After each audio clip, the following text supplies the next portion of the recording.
In previous class, we find the value of trigonometrical ratios of angle 45 degree and 30 degree. Now we find the value of trigonometrical ratios of 60 degree. So in this, we follow previous diagram. We recall previous diagram. Previous diagram में एक equilateral triangle हम लोग form किए थे, A B C, in which each angle is equal to 60 degree.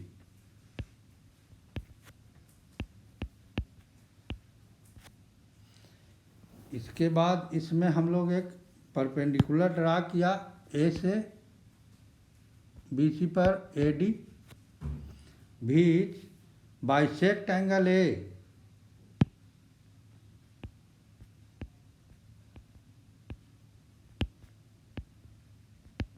as well as bisect side BC.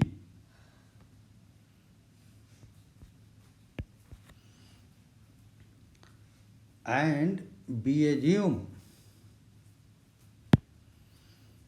length of each side equal 2x.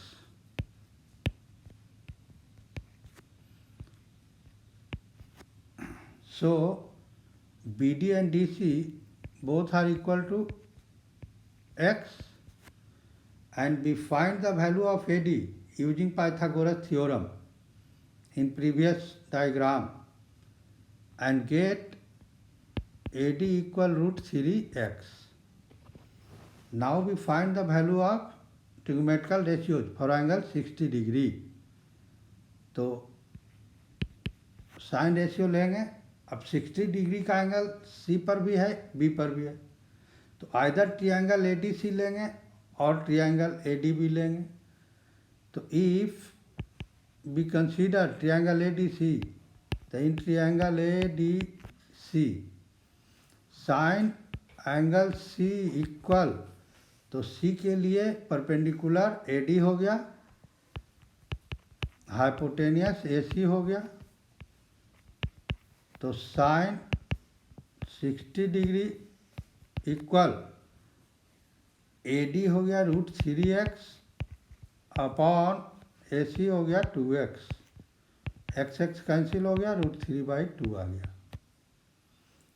Cos angle C, तो cos के लिए angle C है तो cos में B/H होता है, तो C के लिए B हो गया DC, AC हो गया हाइपोटेनियस, तो cos 60 degree equal DC x हो गया और AC 2x हो गया, x कैंसिल हो गया, 1/2 आ गया. tan एंगल C, तो tan में परपेंडिकुलर बाय बेस होता है, तो एंगल C के लिए परपेंडिकुलर AD हो गया और बेस DC हो गया, तो tan 60 डिग्री AD, तो AD हो गया रूट 3x और DC हो गया x, रूट 3 हो गया वैल्यू. अब हम लोग इसको रेसिप्रोकल कर देंगे, तो tan का रेसिप्रोकल कॉट हो जाएगा एंगल C, तो DC/AD, तो कॉट 60 डिग्री हो गया x/रूट 3x, तो 1/रूट 3 हो गया, और सेक एंगल C, तो सेक एंगल C हो गया कॉस का रेसिप्रोकल, तो AC/DC हो गया, विच implies cosec 60 degree equal cos का रेसिप्रोकल, तो 2x/x 2 हो गया, और कॉसेक एंगल C साइन का रेसिप्रोकल हो जाएगा AC by AD, which implies cosec 60 degree equal, तो AC हो गया 2x और AD हो गया √3x, तो 2/√3। यह निकल गया 60 डिग्री का। अब है 0 डिग्री का और 90 डिग्री का, तो 0 और 90 डिग्री का एक ही डायग्राम से निकलता है। और to find the value of 0 degree and 90 degree, तो the value of T ratios of 0 degree and 90 degree, तो 0 डिग्री और 90 डिग्री का वैल्यू निकालने के लिए we consider a right angle triangle. तो let ABC is a right angle triangle, right vertex at B,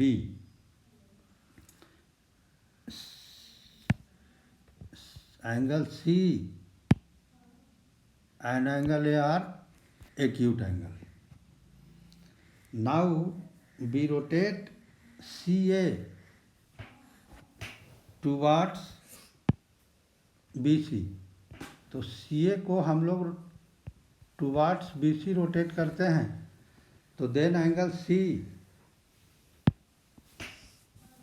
decreases, तो when CA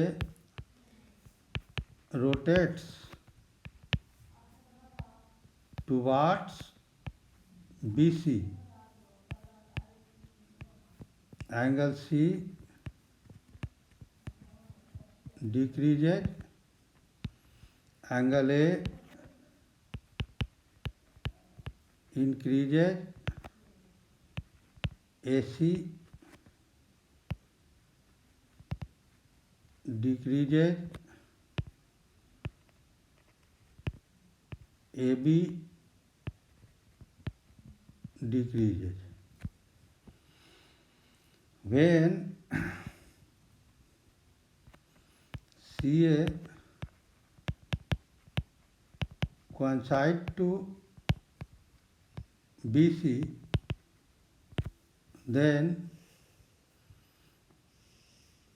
A coincide to B, and in these conditions angle C becomes 0, angle A becomes 90 degree, AC becomes BC, AB becomes 0। तो ये हो गया। अब हम लोग 0 degree का value निकालना है, तो 0 डिग्री बन रहा है एंगल C, तो हम लोग एंगल C को कंसीडर करेंगे, तो साइन एंगल C इक्वल, तो C के लिए परपेंडिकुलर AB हो गया और हाइपोटेनियस AC हो गया, which implies sign angle C जब 0 डिग्री बन जाता है तो AB also becomes 0 and AC becomes BC, और 0 divided by anything is equal to 0, तो साइन 0 डिग्री का वैल्यू 0 आ गया। Cos angle C base by hypotenuse, तो C के लिए बेस BC हो गया, हाइपोटेनियस AC हो गया, तो कॉस 0 डिग्री BC अनचेंज रहता है, तो BC AC becomes BC, BC cancel 1 हो गया। tan एंगल C, तो एंगल C के लिए tan लिया, तो tan में हो गया परपेंडिकुलर बाई बेस, तो tan 0 डिग्री, तो AB बिकम 0 और BC रह जाता है, तो 0 डिवाइडेड बाई एनीथिंग इज 0। अब tan का रेसिप्रोकल कर देंगे तो cot एंगल C हो जाएगा, तो BC बाई AB हो गया, तो cot 0 डिग्री हो गया और बी सी रह जाता है और ए बी ज़ीरो बन जाता है। तो ये ज़ीरो से डिवाइड करते हैं एनी नंबर को तो नॉट डिफाइंड हो जाता है, जिसको इन्फिनिटी से हम लोग डिनोट करते हैं, इसको नॉट डिफाइंड। अब हो गया कॉस का रेसिप्रोकल ले लेंगे तो सेक हो जाएगा। तो sec angle C A C by B C हो गया, तो सेक 0 डिग्री हो गया ए सी, तो A C becomes B C. अब बी सी अनचेंज्ड है तो कैंसिल हो गया, 1 हो गया। और कॉसेक एंगल सी साइन का रेसिप्रोकल हो गया, तो A C upon A B which implies cosec 0 degree, तो ए सी हो गया बी सी और ए बी हो गया 0, तो ये नॉट डिफाइंड हो गया। अब हम लोग 90 डिग्री का वैल्यू निकालेंगे, तो उसके लिए एंगल ए को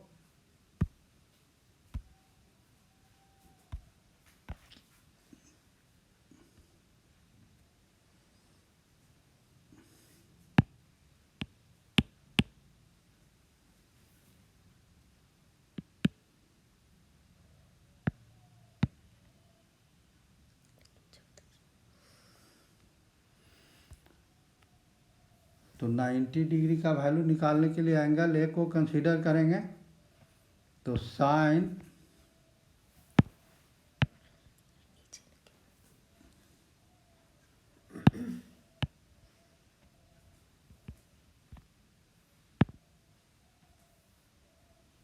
साइन एंगल ए, तो ए के लिए परपेंडिकुलर बी सी हो गया, हाइपोटेनियस ए सी हो गया, तो sine angle A becomes 90 degree, B C becomes unchange और A C becomes B C, तो 1 आ गया।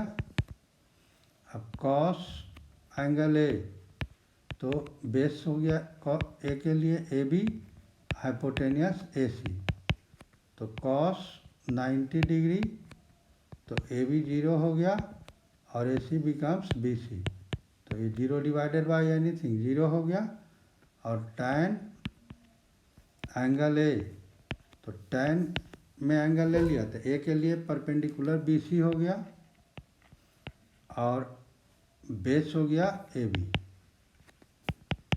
तो टैन 90 डिग्री हो गया, बी सी अनचेंज्ड है और ए बी इक्वल हो जाता है 0, तो ये नॉट डिफाइंड हो गया। अब हम लोग इसका रेसिप्रोकल कर लेंगे टैन का, तो कॉट एंगल ए हो गया A B by B C, तो कॉट 90 डिग्री इक्वल, तो ए बी 0 बन जाता है और बी सी रहता है, तो ये 0 डिवाइडेड बाई बी सी 0 हो गया। और सेक एंगल ए, सेक कॉस का रेसिप्रोकल हो जाएगा, तो A C by A B, तो सेक 90 डिग्री, तो ए सी बी सी बन जाता है और ए बी 0 बनता है, तो नॉट डिफाइंड हो गया। और कॉसेक एंगल ए, तो कॉसेक में साइन का रेसिप्रोकल हो जाएगा ए सी बाई बी सी, तो कॉसेक 90 डिग्री, ए सी बिकम्स बी सी और बी सी रह जाता है, तो इसका वैल्यू 1 हो गया। तो ये सारा वैल्यू निकालने का काम हो गया। अब इसको बढ़िया से याद कर लेना है, क्योंकि अब इसी पर बेस्ट न्यूमेरिकल्स बनेगा और इसका ज़रूरत पड़ेगा हाइट एंड डिस्टेंस जो इम्पोर्टेंट चैप्टर है उसमें भी, इसलिए बढ़िया से इस वैल्यू को याद कर लेना है। कंप्लीट।